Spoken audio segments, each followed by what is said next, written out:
It is one of the most historic and infamous landmarks in D.C., and it has been abandoned and closed to the public for decades. Once known as the Government Hospital for the Insane, St. Elizabeth's treated tens of thousands of patients during its more than 150 years in operation. It is also where one doctor conducted much of the research that led him to promote lobotomies as a treatment for mental illness. News 4's Mark Segraves was able to get exclusive access to some of the buildings on the St. Elizabeth's campus, including the famed autopsy theater. He joins us now live in studio. Mark, we know you've been trying to get into these buildings for some time now. Why were you so set on getting access? And tell us about some of your findings. Yeah, it took me well over a year to get permission to go inside. I've been curious forever. We've been driving by it, our entire lives. I wanted to show it to our audience. It's a 180-acre campus, and it has an incredible history, not just for D.C., but for our nation. It was the first federal facility built specifically to treat mental illness, and while segregated, it did treat blacks and white patients during and after the Civil War. Now, that laboratory that you talked about, where Dr. Walter Freeman performed thousands of autopsies on patients who died at St. E's in the 20s and 30s, is amazingly still intact. Dr. Walter Freeman would go on to perform thousands of lobotomies, most notably on Rosemary Kennedy, the sister of President John Kennedy. The procedure, which by all accounts was not effective, was largely abandoned in the 1950s. What I found inside that building and another building we went into were both fascinating and chilling. Here on the East Campus of St. Elizabeth's, dozens of still empty historic buildings stand waiting for their turn to be rehabilitated and repurposed, just steps from the Care First Arena and the portion of the campus that has already seen revitalization. Block after block of once majestic buildings where time has stood still. Our first stop, Building P. We're greeted by a crumbling facade with windows boarded up and shattered.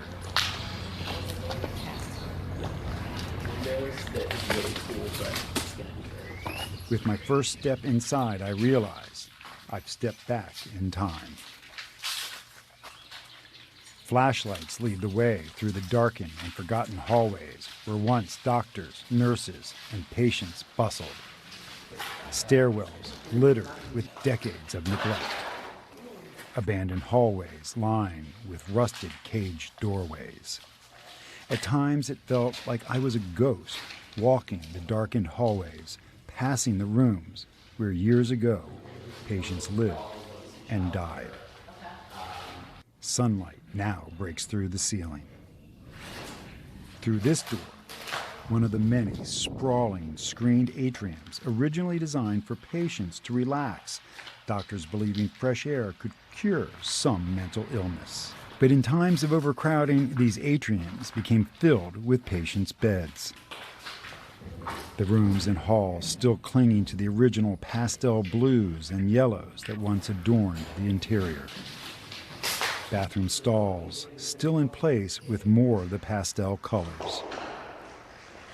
Our next stop, the infamous Blackburn Laboratory. Even the exterior has an eerie feel of solitude and forebode. For the Blackburn building, we had to suit up. Our first stop, the lecture room.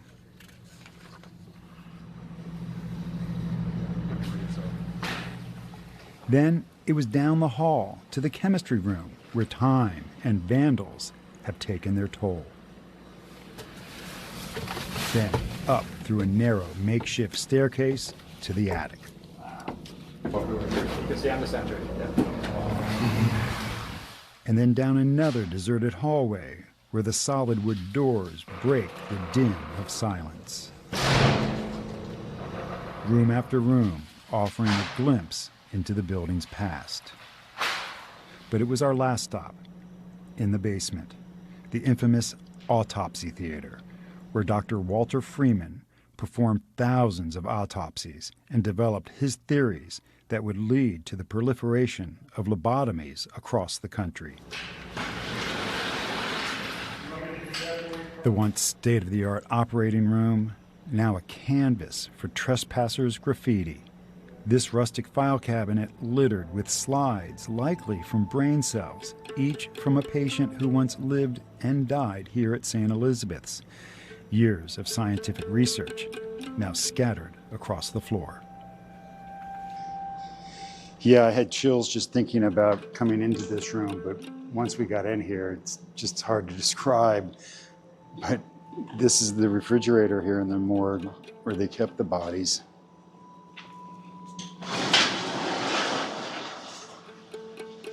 Still functional, still intact. The place that this room holds in our nation's history, particularly when we talk about mental health.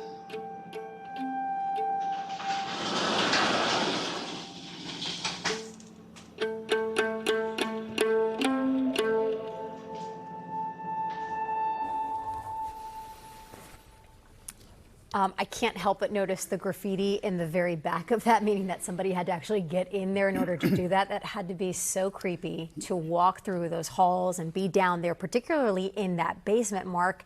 You know, as you watch that video and you see it from here, what do you think about it? And then what's happening to the buildings there? Yeah, so, you know, I'm so glad we got in. It's one of the reasons I love this job. We get to go in places like that and then share them with our audience. And it's just, it makes TV news so great, right? The first building we toured, Building P, that's going to be transferred into a community hub for nonprofit organizations. The Blackburn building is actually going to be lifted up and moved and then restored. It's going to actually make history because it'll be one of the largest historic buildings ever to be moved. And they hope that it will be turned into a museum itself. But eventually, all these buildings that the D.C. government owns on that side of the campus will be restored and repurposed. Tomorrow, we're going to talk to some of the developers who are working on that project and show you more about what's going to happen there. Yeah, one of the creepiest places I've ever been, but also one of the absolutely most fascinating places.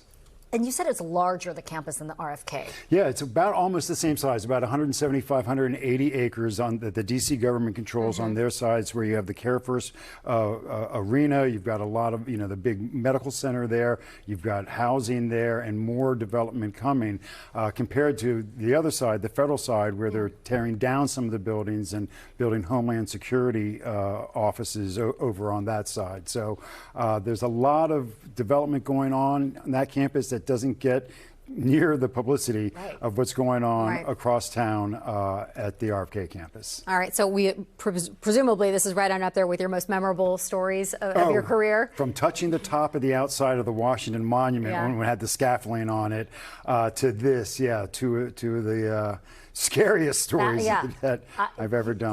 Braver than me, Mark. Fascinating story. Thank you. Thanks, Mark.